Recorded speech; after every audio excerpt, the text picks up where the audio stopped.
Welcome to Futbol versus Football. On today's special edition, LA Galaxy rookie and three-time College Cup champion with Stanford, Tomas Hilliard-Arce. I think so. I think a lot of kids playing college soccer, they kind of dream of, scoring goals or having great stats. But my dream going into Stanford was always, to be a captain. I had so many great captains before me. The combine for me was kind of trying to prove that I did belong up there, but at the same time, it's a really, really flawed system in the sense that, me playing a few games in a very short span of time should not show how good of a player I am, right, especially with guys who are not used to playing with each other. If I'm ever on the field against LAFC, trust me, I will remember that, and hopefully it can add to my performance. What you'll hear next are a few insights into the life of a new pro. You'll hear Tomas talk about how his time in college will shape his contributions on and off the pitch this year, how he unwinds after training, and how SuperDraft week wasn't exactly all sunshine and rainbows. So without further ado, enjoy the show.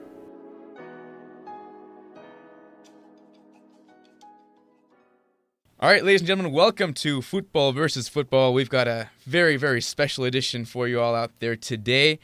We're interviewing our second professional athlete here on the show. We previously had Ishmael Jome, left back from Minnesota United, ex-UCSB Gaucho as well. Very happy to have him on. But now we've got Tomas Hilliard-Arce, rookie with the LA Galaxy this year and three-time national champ with Stanford. That's no small asterisk there on his career. But thank you, Tomas. Thank you for coming on. How are you doing? I'm doing well. Thank you guys for having me. Of course. And of course, I'm here with Thomas, my other co-host. So we've got kind of like Tomas and Thomas here. That's kind of a funny thing we got going on here. Yeah. But so, good name. I might jump in if you ask your co-host any questions, just because I'm used to being called Thomas my entire life. So. Yeah. So let's talk about your upbringing. Let's talk about how you got to play soccer. And I'm more curious about when you got to know when you were a defender. Yeah. So I actually was kind of like a late starter in soccer. I was doing karate throughout my younger years, and all of a sudden my parents decided to move us out to Costa Rica for a year, all of a sudden. And my dad stayed behind to run a company, but when you move to Costa Rica, you have to play soccer if you want to fit in. If you want to make friends, you got to play soccer. Right. And so just moving there, just trying to fit in with the guys, picked up the game. I was pretty good at it from a young age, and I realized that I was a lot stronger than the kids I was playing with. And so instead of using that natural ability at forward, my coach just stuck me back at center back, and I just really enjoyed being physical back there. So I think knowing that I could be a defender was something that I saw from a young age. So you've got some Spanish in you then. You've spent a year in Costa Rica, and I'm sure translated over here. Yeah, that's right. My mom is actually Costa Rican, and so I'm a dual citizen of the country. Living there for a year, you kind of become part of that culture, and so I truly felt like a Costa Rican. But if you asked me to speak any Spanish right now, I would just embarrass myself. Oh, so. Don't worry, I won't do that. Yeah, I'm half Nicaraguan, actually. My mom's from that area. I've been down a couple times. Beautiful, nice. Of course, yeah. So love to visit Costa Rica someday. But I also want to talk about your dad, because I noticed on the Stanford player profile that he played ice hockey at Denver. And, of course, you talk about karate, ice hockey. You got an athlete in the family, of course. How did that translate to kind of getting onto a soccer field and playing for you? Yeah, my dad was a great athlete growing up, super competitive guy. So I feel like whether it was hockey or soccer, I was going to kind of inherit that competitiveness regardless of what sport I was playing. I remember him taking me to a hockey rink when I was a kid, and it was super early in the morning, and him immediately making the decision that I would not be playing hockey simply because he didn't want to have to wake up that early and take me to the rink. So it was both in me and my sisters. Both my sisters played soccer growing up, and my sister plays soccer at Princeton right now. So just kind of growing up in a household where kind of success was what people expected, I think it's helping me a lot. Right, and then, of course, you were a great player in high school. You moved over to Stanford, and then the success just kept coming in.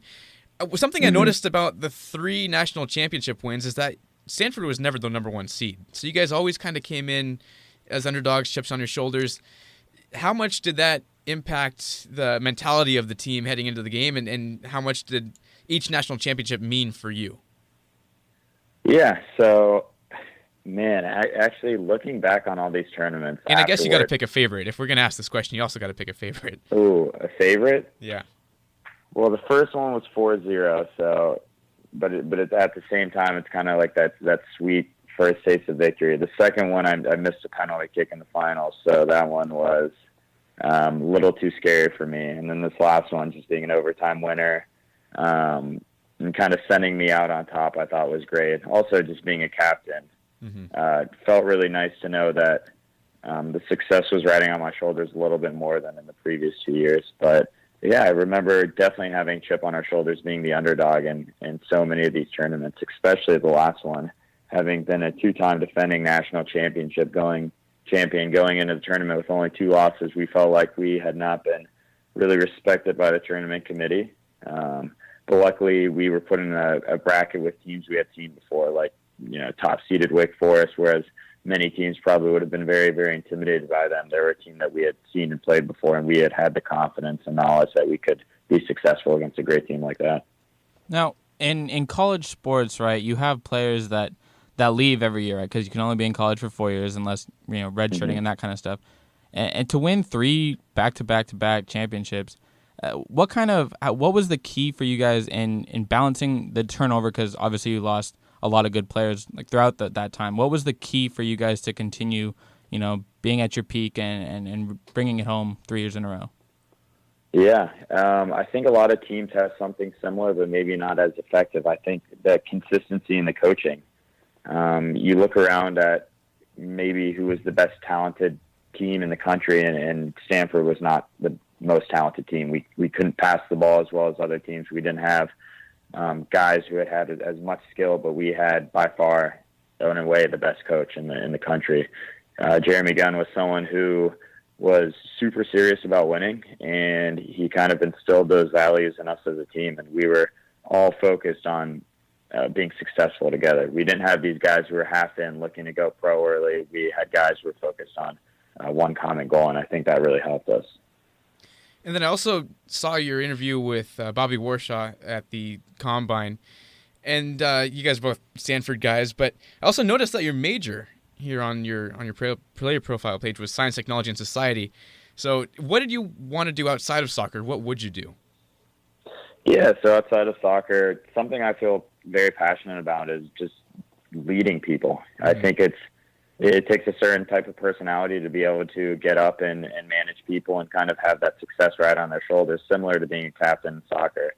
I actually took one class at Stanford 2 times, not because I failed it or anything, but that was public speaking. And I kind of love being, at the front of the room, trying to portray a message to people. And so something beyond soccer, I just want to be able to communicate with people and see if I can kind of be in control of a group's success. And so Science, Technology, and Society just allows me to understand a lot of different fields within the business world, rather than just focusing in on one major. So then the captaincy must have come easy to you. Whenever you're handed that captain's armband, you must have been like, I'm all set for it. I think so. I think a lot of kids playing college soccer, they kind of dream of, scoring goals or having great stats. But my dream going into Stanford was always, to be a captain. I had so many great captains before me, such as Brandon Vincent. And I always looked up to him thinking, I want to have that lasting impact on that program like he's had. Yeah, so, you mentioned the leadership and captaincy. And so, right, your senior year, and you're a captain, and now you get kind of tossed back to the bottom of the barrel, right, because you're a rookie now, in the MLS. Are you going to carry that same leadership into the locker room with LA, or are there more vocal leaders on the team already? Yeah, so I think something Stanford has helped me out with is just realizing that there's different roles on the team. I got lucky enough to be drafted high, so I think that gives me a little bit of respect to the guys coming in. But at the same time, I'm a rookie, so I'm the lowest guy on the totem pole. So for me, it's to get in there, kind of keep my head down, shut my mouth, and realize that other people have more experience and more knowledge than me. And all I can do right now is, listen and react but at the same time, I'm slowly soaking things in. So later in my career, hopefully I can make that same impact that guys like, Ashley Cole and Chris Pontius and Perry Kitchen are doing here at LA. I was just going to ask you about what it's like to be in a locker room with Ashley Cole. I'm also a Chelsea fan, so coincidence there. What kind of stuff do you take away from those type of guys that have been there, done that, played on the biggest stage? Something that has really, really, I wouldn't say surprised me, but has kind of caught me off guard was the fact that Ashley Cole is so unbelievably down to earth. He is someone who has accomplished so much more than a lot of guys in that locker room, yet you wouldn't be able to tell based off the way he interacts with people. So I think his ability to be incredibly humble is extremely infectious throughout the locker room. But at the same time, he has accomplished so much, so he doesn't have to do everything that everyone else does as far as pushing or demanding success in the LA locker room, but he does. We had a very, very tough week in preseason in Tucson where the fitness was just outrageously difficult. And you look over and Ashley Cole, after however many years of playing, is running alongside me, a rookie who has come straight out of college. And he is someone who you look to as the example on and off the field. He's truly someone who wants to win, and that's something I admire greatly. And I remember when we first talked, when you came over here with the Galaxy for your training session at Westmont College, we also talked about Chris Pontius also being one of those guys for you. And I'll try to attach the interview that we did that day, the 3-minute little segment we did for the interview purposes at the end of this. But let's talk a little bit more about the SuperDraft experience for you as well. Just sum it up for me. What was that week like for you?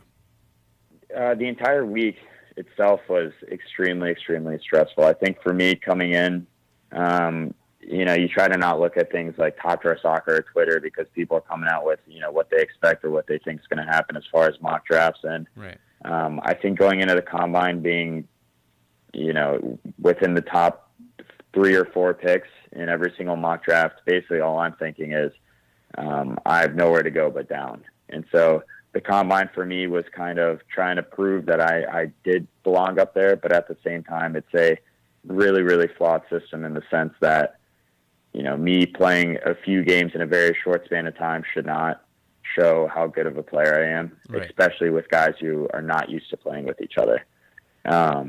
So I found that to be extremely challenging. On the other hand, I loved doing the interviews. I think that being a great soccer player is a lot about mental strength. And I thought if I could portray that within the interviews, then I think that would help me in the draft a lot. And I think I did that well. But coming down to draft day, I mean, that's when all the fun happens. I honestly did not expect to be picked by LA Galaxy. I was kind of eyeing more around the 3 to 5 spot. Right. Just because, LA is such a important market, and I was kind of expecting them to bring in a more exciting, flashy offensive player rather than someone like me who I would consider myself a very solid, good locker room sort of guy. Mm-hmm. But I could not have chosen a better spot for me. I think LA, the city, the fans, the people, the coaching staff, the front office, the players have been unbelievable, and I'm so happy to have been chosen here. That's fantastic. I'm really happy to hear that. And I just want to talk a little bit more about the selection as well. Number 2 to the Galaxy. Of course, the slot before that was LAFC with their pick of Joao Moutinho from Akron. Does that kind of give you a little bit more fuel to the fire when you face LAFC later this season? I know you were kind of expecting 3 to 5 for yourself, but to be picked second, and then, does that kind of add to the rivalry?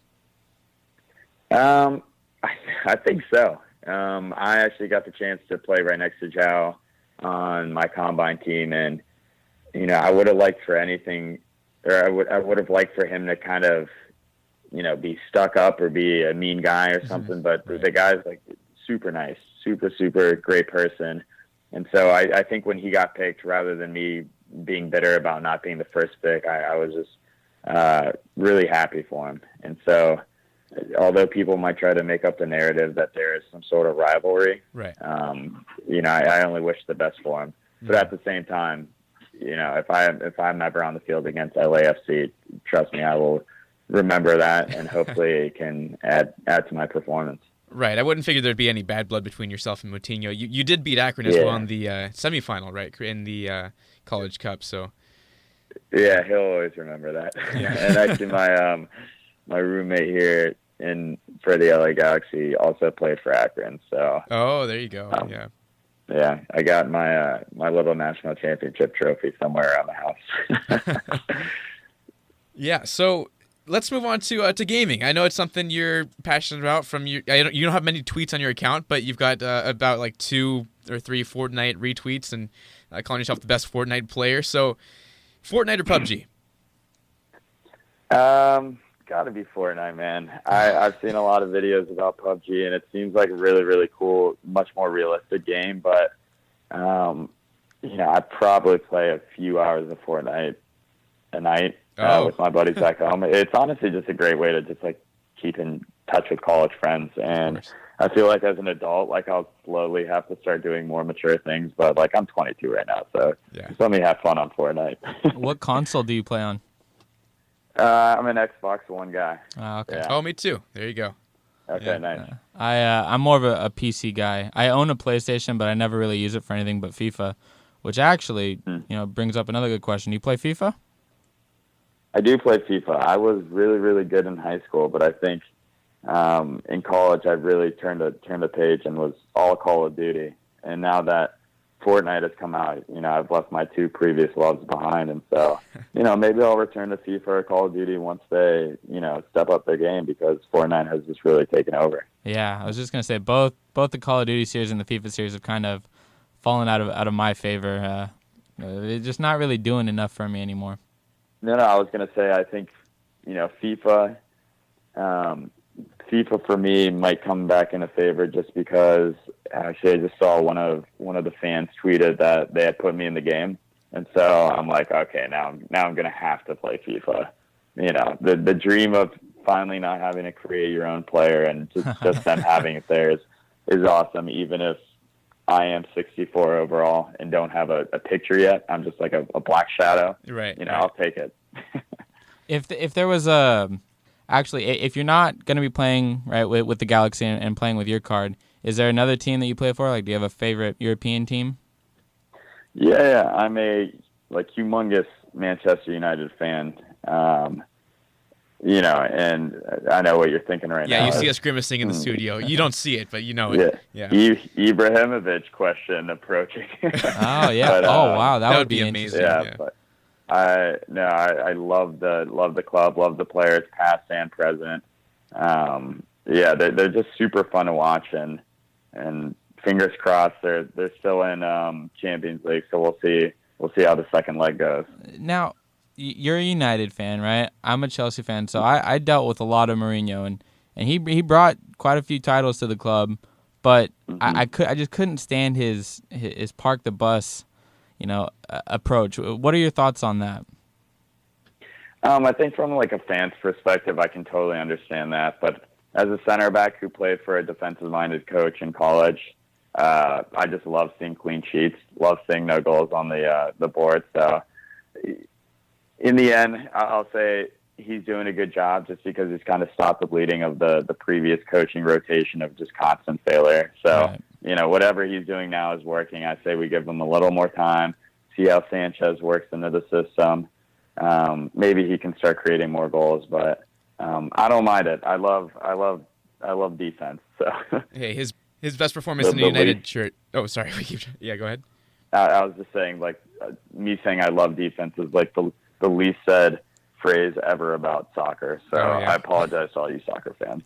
No, I was going to say the best performance that Alexis Sanchez has had in a United performance has been on the piano so far. It hasn't been on the field yet. So we'll see. Yeah, you got to give him time. It's a different shade of red. And so he's probably a bit confused there on the field. Yeah, there it is. So you played FIFA as well versus Galaxy's new esports player, Giuseppe Guastella. I don't know if I butchered that pronunciation, but I hope I got it right. But so did you win? It was like a 50-second video. It was you at the SuperDraft, I believe. And I saw you raising your hands in celebration. Did you win? The fact that they didn't show the score on the video, yes, I absolutely did win. But if we're going by actual facts, no, he destroyed me. I think he was like totally playing into the fact that there was a camera there and probably figured that I should have a few moments of happiness on the scene. But he was amazing. And it was honestly, I could feel him just treating me like a child, passing around me, kind of taking it easy, making it fun for everyone. But in reality, he was probably like, why am I playing this man? Yeah, we can also cut that part out where you said, "Oh no, in reality this happened." So, Yeah, make me look good. yeah. Can I ask real quick, what was before FIFA and Call of Duty for you? For me, it was RuneScape growing up. That was my big love right there. I don't know if you had anything since we're still on gaming. I would say, well, I got my Xbox when I was in 6th grade just because Call of Duty had kind of taken off, and before that, I don't know. I just felt kind of lame with my PS2. I think it would still be, FIFA games, but online takes it to a whole new level, rather than just like playing against your little sister and stuff. So right. Yeah, just maybe Dance Dance Revolution or something. That's what happens when you grow up in a family of a bunch of women. So a lot of dancing. So let's look real quick at your FIFA rating you got now, because I didn't know you were in the game already, but I thought you were going to get an Ultimate Team card next year. So I was going to ask you, what would you prefer to give yourself, honest rating on overall, and then everything else, shooting, pace, whatever. But now we can... we can honest rating, in my head, I'm a 64. Mm-hmm. Like, I probably don't deserve anything above a 70 until I prove myself. You got 2 goals in preseason, also, man. I've been doing all right in preseason, but preseason's preseason. Yeah. I'm trying to think. I'm a big NFL fan, so I'm trying to think if a rookie came in and did very well in preseason for the NFL, I would think to myself, come on, it's preseason. Do it when it counts. And so trying to keep myself grounded in the fact that I did, in fact, score in preseason. What's your NFL team? NFL team, huge Niners fan, and I promise that's not since Garoppolo got traded. No, I've been one since I was a kid too. Yep. Nice. Yeah, I'm glad we locked him down to that long-term contract too. So physicality 71, defense 63. Agree? Ooh. Disagree? Huge disagree, man. Come on. I would say physicality and defense is about all I bring. So I haven't personally seen and gone through what each rating is, but I would think defense would have to be better than a 63 because if I'm a 64 overall, then what's keeping me up there? 24 shooting. Ooh. Okay, that's probably accurate actually. 76 jumping though, 73 strength. So at least they got you kind of up there for that. So how about heading? Let's look at heading here. I'll give you the other ones while I'm looking for it. 36 passing, 39 dribbling, 62 pace. Let's see heading. My college teammates would die laughing at 62 pace. I just constantly getting bullied that I'm the slowest person ever. So I would definitely have to send them a Snapchat of that. 65 heading accuracy. That seems pretty. Oh. Yeah, I don't know. It should be better. I don't know about that. Yeah. I was gonna say I watched a couple of your highlight reels, and you remind me a lot of. I'm gonna compare you to John Terry. No offense as a United fan, but he was terrific in the air and scored a lot of big goals off of corners and stuff with his head. And that was most of your highlight reels when you weren't playing defense. Yeah, I would say FIFA. If we're gonna grade me correctly, give me about a 90 heading, and then you can just bash me on the other categories, but at least let me feel good about the one thing I'm good at. If you had to, what pro player would you compare yourself to? I want to say Puyo in my mind, but obviously a very light version. Right. Puyo, one of the greatest center backs ever. So I'm not trying to say I'm one of the greatest center backs ever. I'm saying I see a lot of similar qualities in the fact that he was obviously a great leader for both Barcelona and Spain. And I think, like I said before, my goal is to be a great leader for whatever team I'm on. He's someone who constantly puts his body on the line, both his head and his lower body, just going in for tackles, going in for big headers. And that's something that I pride myself on. So I'd say those two qualities that I see in Puyo, I see in myself as well. You mentioned, Puyol played for both club and country. Do you have aspirations to play for America? Absolutely, man. Growing up, watching greats like Landon Donovan, Bocanegra, guys like those, you see the impact that they've had on U.S. soccer, and I kind of want to leave my legacy through U.S. soccer in that sense as well. Obviously, it's a goal to play for the national team, to play in a World Cup, and I think it's a realistic goal to set for myself. It will be extremely tough knowing how talented some of the players are my age, but it has to be something I have my sights set on if I want to continue to grow. You mentioned earlier having a great coach at Stanford, and now you get to play under Siggy Schmid, who was in Seattle for quite a few years, and I'm pretty familiar with him. What's it like playing under Siggy? I think he's brilliant. I think when you're really breaking down the game, he is as smart as any coach I've probably ever had. Just in a few video sessions, he pulls up clips that if you played it in front of me and told me or asked me what's wrong here, I would have no answer. But he can dissect the play, and he can dissect shape on a field unlike any other. I think he is also extremely intelligent as far as knowing what to say at the right time. He is motivating and encouraging sometimes, and other times he realizes he has to get on players to get them to perform. And I think that's amazing. I think he also has a great relationship with our assistant coaches and letting them also teach the players. And sometimes he takes a step back. So I think he's really, really good at balancing his role. Because like I said, I've watched him for quite a few years, and he always just has this calmness about him. Is that something you've noticed? Is he kind of a silent motivator, or is he more vocal, behind the scenes? Like I said, I think he's vocal when he has to be, but you're right. I think his calmness leaks out on the team, and people feel calm because he's calm. I think if someone were going crazy on the sideline, then people would feel a bit more panicked. So I think that's definitely one of his strengths. And just give me your game in which you want to. Who do you want to beat most this year? What fixture are you most looking forward to? Yeah, I think naturally I have to say LAFC just right. because you kind of get the feeling around LA that you're almost competing for the love of the fans. I think this is a year where if you're not a diehard Galaxy fan or a diehard newly LAFC fan, people might be choosing between the two teams, and they're going to choose the team who's more successful. So I think having a year, a bounce back year from last year would be huge, and kind of gaining the trust and affection of the fans in LA. All right, I think that's all we got for you. So thanks again so much for coming on. Really appreciate it. I went up to you at training camp, and I remember I was like, hey, I don't know if this is like the right way to ask, but I'd love for you to come on to our podcast, help us out. Would really appreciate it having on a pro athlete. And then you were like, you were the nicest guy, man. You were like, yeah, sure, of course, just hit me up on Twitter. So glad we were able to make it happen. This was super fun, guys. I really appreciate you guys having me. So there you have it.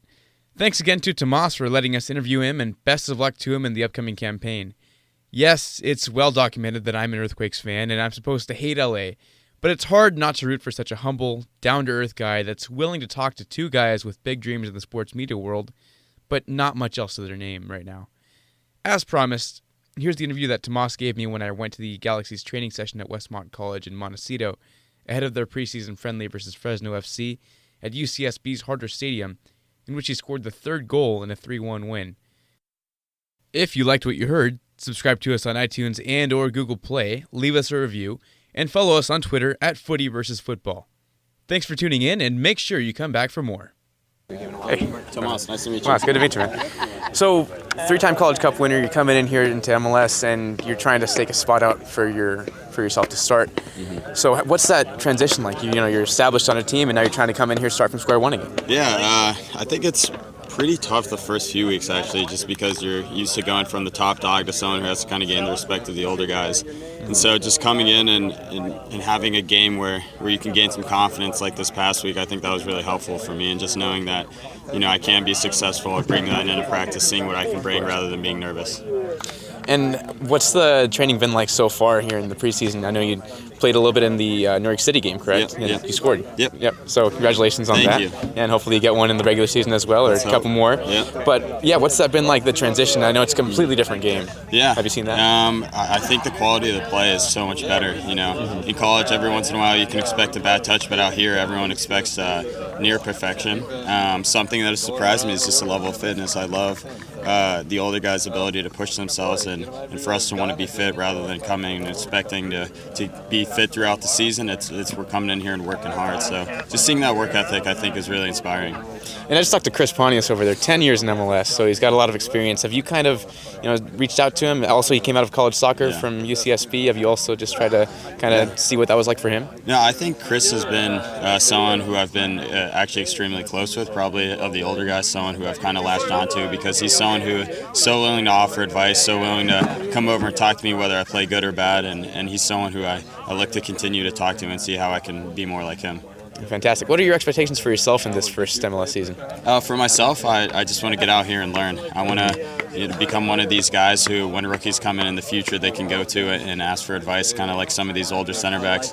I realize we have so much talent on this team, so I think it's a balance between wanting to push and see myself get on the field and also being patient and trusting the coaching staff. And being under Sigi Schmidt, experienced MLS head coach as well, what's that been like for you? It's been amazing. Just seeing him work training sessions and seeing him communicate with players, that's something that I've really enjoyed, is his ability to get on guys, but at the same time be supportive and kind of be a mentor, put his hand on your back and kind of talk to you rather than there being a gap between the player and the coaching staff. All right, congratulations, Awesome. man. Best of luck Thank in the you. season. Appreciate it.